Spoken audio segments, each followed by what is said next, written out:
Hello everybody and welcome to my fourth advanced Excel tutorial, and this tutorial is going to continue going into pivot tables. So first thing I'm going to do is I'm just going to thin this down a bit. So I'm going to take the year out, just so we've got a bit more tidy. I'm also going to take customer out as well, so just so you can see it again, you just click on what you want to take out and you put it over here. I'm also going to take customer ref out and go right back to the beginning. So the data items, you can do a lot more than just count how many of something there are.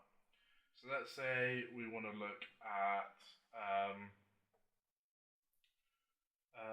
sale costs. So the total amount of money we're making, and we want to do it by year. So let's put year on the side here, and then I'll put sale cost in the data item.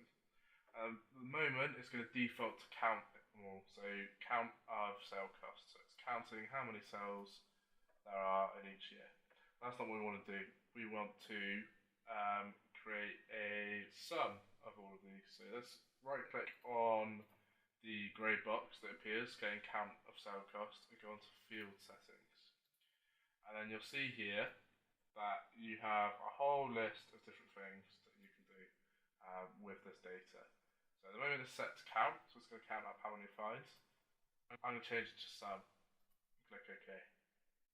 So what this is doing is adding together all of the sales costs for each of the years. It's breaking them out by the years.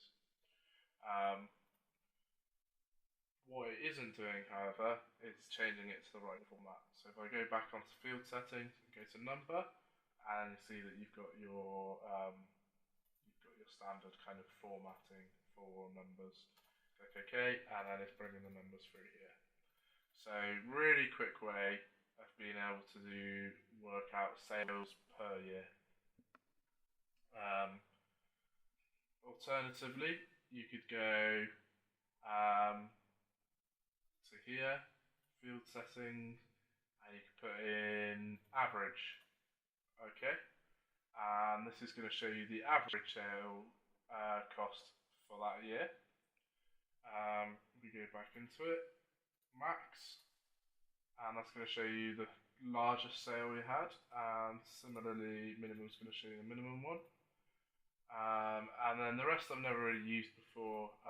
Variance, I imagine it's variance. Standard deviation, I imagine it's standard deviation. For any of you mathematic types, I imagine those could be useful. And count numbers. Count nums is count numbers, so it'll only count numbers. So it means counting them all.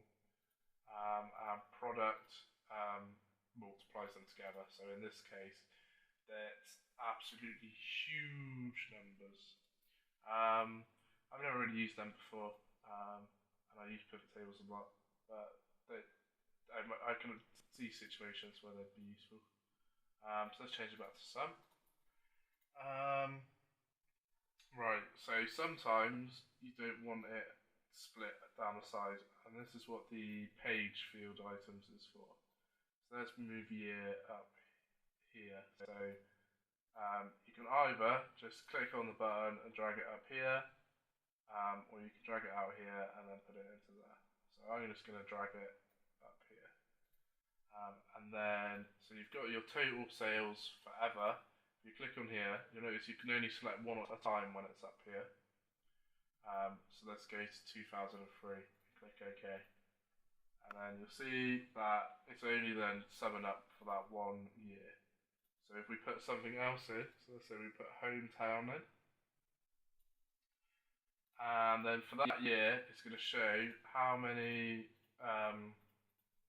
sales there are for each one. So we can keep going through. You can make these bigger. 2008, 2013, and it just calculates it all for you. And you put as many things as you like up here, so you can go up to, you can put sex in there, and then select male or females. A little bit smaller, males only, females only, and you can put as many as you like up there. So that's what this section is for. Let's put them both back to all, because don't want them filtering anything out at the moment. Now you notice here as well that something's showing up as blank. So this would suggest that some of my hometowns aren't filled in. So here it is. So at some point I managed to not have a customer in. And so that's showing through as blank. And I'm actually having a thing for it, so I don't want that. So let's get rid of it. And then, well, it hasn't updated. Well, why hasn't it updated? Okay, so pivot tables won't actually be linked to this data. What it will do is it saves a pivot cache in the background. So cache is just a piece of memory that is storing information in. So it will take a copy of this.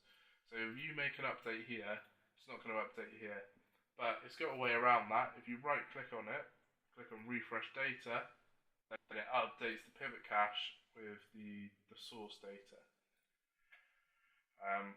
So that's how you can refresh from here. So if you make any changes to this one, then you just have to refresh on this one. Let's see how much time we've got left. Plenty. So next thing I want to show you is how to nest the things on the side. So at the moment I've got London, New York, Paris, summer sales. So what if you want to see within each hometown who the customers are? So let's take customer, let's drag it over here. You'll notice that now rather than highlighting the whole thing, I've got a choice of putting it on the left, putting it on the left, putting it on the right, putting it here or putting it here. So what I want to do is put it to the right of these. So I'm going to put the cursor there, and you'll see what it's done now is it's for each hometown, it's looked up all of the customers that are in that town and then split them down by that. It's also provided you with a total. And then again, it's done the same for New York and Paris and blank. We don't really want blank, so let's hide blank. And this is really useful because, as you can see from yourself, it's instantly created kind of a hierarchy of where people are, and it makes it really clear, and then gives you the automatic totals and things like that. So that's really useful. What you can also do, and this is where they become really dynamic, is you can double click on things.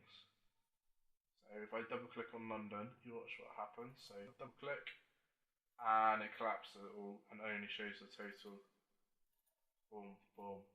So you got New York, London, Paris.